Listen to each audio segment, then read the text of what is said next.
दिल्ली में एक बड़े धमाके की खबर आई और इसको लेकर ना चारों तरफ तरह तरह की बातें चल रही हैं।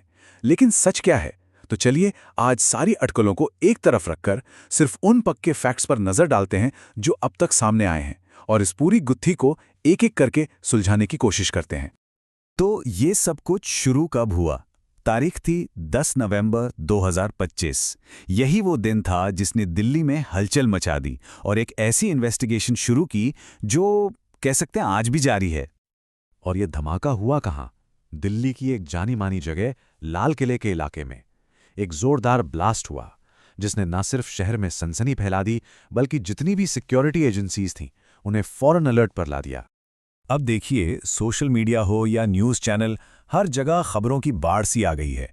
पर इस सारे शोर शराबे के बीच हमें असल में पता क्या है?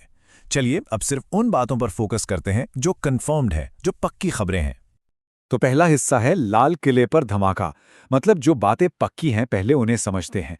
चलिए इस मामले को थोड़ा और करीब से देखते हैं और सबसे पहले उन चीजों पर बात करते हैं जो हमें इस धमाके के बारे में एकदम कंफर्म पता है। यही वो बेस है जिस पर पूरी इन्वेस्टिगेशन खड़ी है। तो जो तस्वीर साफ हो रही है वो कुछ ऐसी है। तारीख थी 10 नवंबर, जगह लाल किला मेट्रो स्टेशन। और हुआ क्या? एक कार में धमाका। बस ये 3 पक्के फैक्ट्स हैं। कब, कहां और क्या हुआ, यहीं से सारी जांच की शुरुआत होती है। अच्छा, धमाका तो हो गया।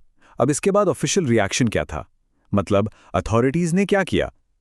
धमाके के कुछ ही घंटों बाद दिल्ली पुलिस पूरी तरह से एक्शन में आ गई थी।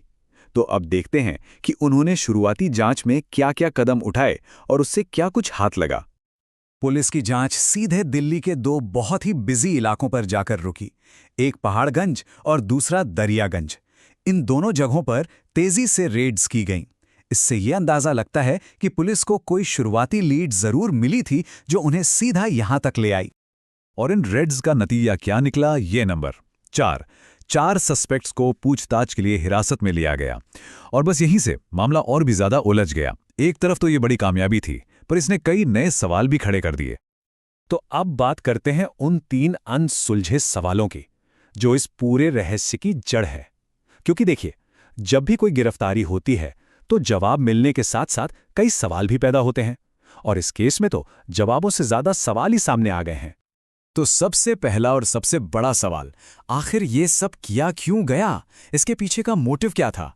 क्या ये कोई टेरर प्लान था, शहर में डर फैलाने के लिए, या फिर ये कोई पर्सनल दुश्मनी का मामला था? फिलहाल जो एजेंसीज हैं वो हर एंगल से जांच कर रही हैं, पर अभी तक कोई पक्का जवाब नहीं मिला है। दूसरा सवाल उन 4 लोगों को लेकर है जिन्हें हिरासत में लिया गया है। आखिर उनका रोल क्या है? क्या यही मेन प्लेयर हैं साजिश के, या फिर बस छोटी मछलियां? इस धमाके से उनका कनेक्शन क्या है, कितना है, ये अभी भी एक पहेली बना हुआ है। और तीसरा और शायद सबसे जरूरी सवाल, इंसानी नुकसान।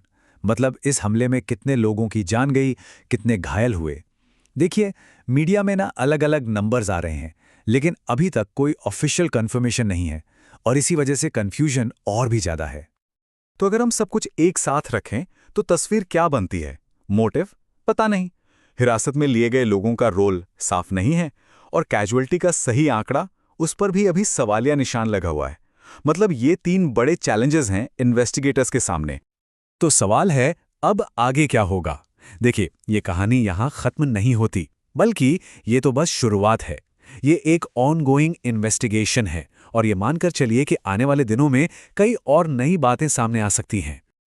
और आखिर में एक बहुत जरूरी बात, जैसा कि सोर्सेस का कहना है, पूरी तस्वीर अभी भी उन रिपोर्टों में छिपी हो सकती है जो सामने आनी बाकी हैं। इसका सीधा मतलब है कि जो कुछ हम अभी जानते हैं वो शायद कहानी का एक छोटा सा टुकड़ा ही है।